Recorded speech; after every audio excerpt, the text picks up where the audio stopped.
Salamo fahatelo amby roapolo.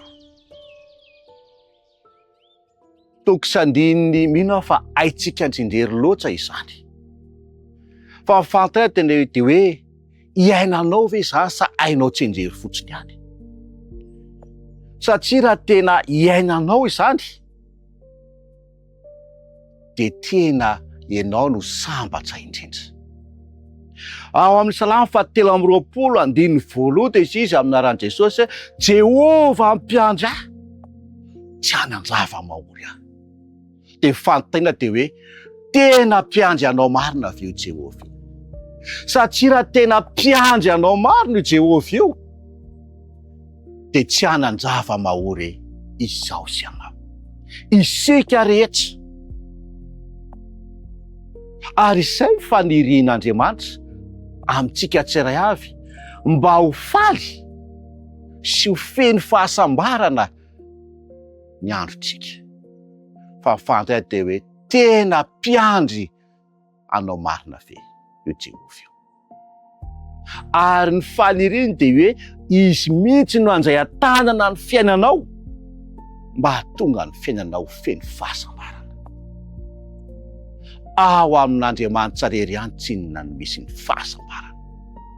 Ny fahasambarana tany dia fahasambarana mandalo fotsiny ihany, fa ny fahasambarana tian'Andriamanitra atolotra ho anao dia fahasambarana maharitra mandrakizay.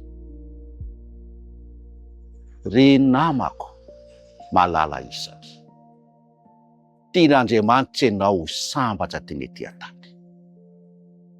Fa izao ny tian'Andriamanitra tao. Ekeo izy ankehitriny, ho tompo sy mpamonjy ny tenanao manokana. Ao amin'ny Salamo dia mahafinaritra be izy hoe eny fa na dia mamakivaky ny lohasariky ny fahafatesana raho dia tsy atao hatrany loha zao satria ianao no mariko. Tianao ve ho feno fiarovana avy amin'Andriamanitra fiainanao? Raiso ho mpamondry ny tenanao manokana androany Andriamanitra. Fa na dia mandeha mamakivaky ny lohasaha ariko ny fahafatesana resika dia io Andriamanitra tompo sy mpamondry antsika io no arofany ny fiainantsika. Tianao ve izany fiainana izany? Manasanao ny tompo mba handray azy ho mpamondry ny tenanao manokana. Fa izay ny tsy ambaratelo ny fahombiazana sy ny fiadanana eto amin'ity tany fandalovana ity. Hivavaka isika. Tompo malalo, manaiky izahay, fa ao aminao irery ihany no misy ny fialovana azo antoka.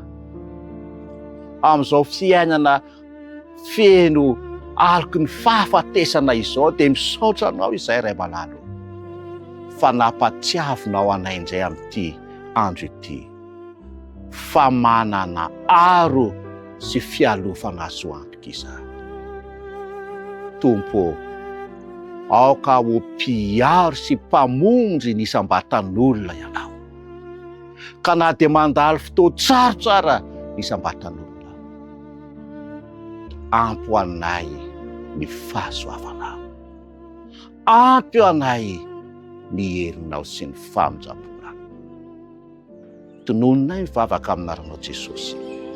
Amen.